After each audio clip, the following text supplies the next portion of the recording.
नमस्ते। आज हम सब मिलकर भारतीय ज्ञान परंपरा की एक बहुत ही पुरानी और उतनी ही खास कला को समझने वाले हैं। ये वो कला है जो मुश्किल से मुश्किल विचारों को भी कहानियों के जरिए यादगार बना देती है। तो चलिए शुरू करते हैं ये दिलचस्प सफर। आज की दुनिया में देखिए चारों तरफ बस इन्फॉर्मेशन ही इन्फॉर्मेशन है ना। लेकिन सवाल यह है कि इतनी सारी जानकारी के बीच किसी मुश्किल आइडिया को, किसी गहरी बात को हमेशा के लिए यादगार कैसे बनाया जाए। ऐसा क्या करें कि कोई बात सिर्फ सुनी ना जाए बल्कि महसूस होकर हमारे जहन में बस जाए।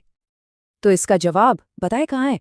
हमारी ही प्राचीन परंपराओं में छिपा है। और जवाब बहुत सिंपल है, ज्ञान को एक कहानी में लपेट दो। जी हाँ, सच में कहानी ही वो चाबी है जो मुश्किल से मुश्किल कॉन्सेप्ट्स के ताले भी बड़ी आसानी से खोल देती है।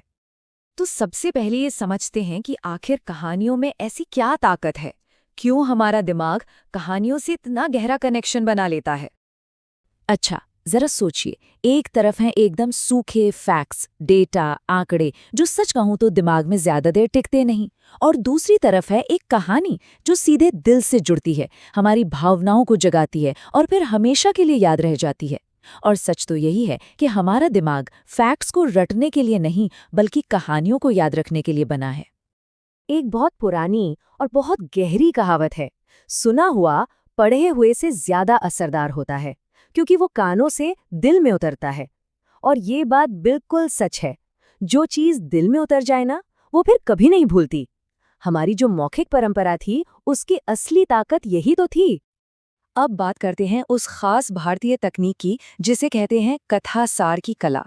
चलिए इसको थोड़ा और गहराई से समझते हैं। तो ये कथासार है क्या?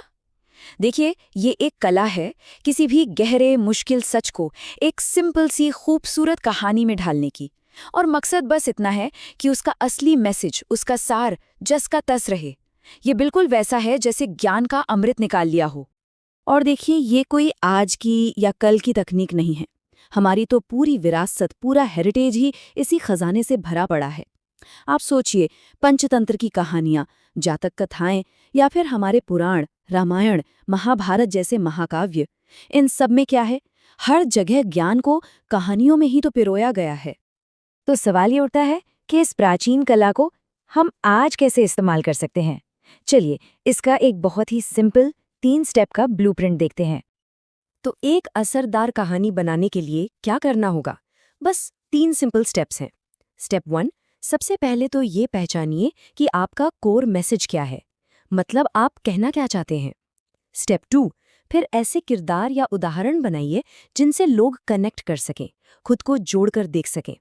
और स्टेप 3, एक कहानी का ढांचा बनाइए जिसमें एक चैलेंज हो, फिर उस पर कोई एक्शन लिया जाए और आखिर में कोई रेजोल्यूशन यानी समाधान निकले। और यकीन मानिए ये स्किल आज हर जगह काम आती है।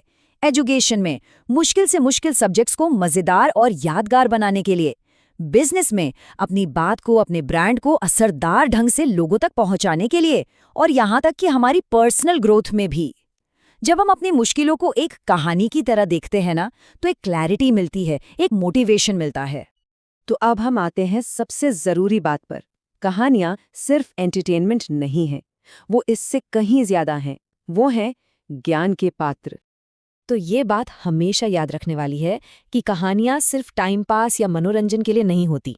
असल में ये वो बर्तन हैं, वो पात्र हैं जो ज्ञान को, बुद्धिमानी को एक पीढ़ी से दूसरी पीढ़ी तक पहुंचाते हैं। तो एक सवाल के साथ आज की बात खत्म करते हैं। जरा सोचिएगा, आज इस दुनिया को सबसे ज्यादा कौन सी कहानी सुनने की जरूरत है?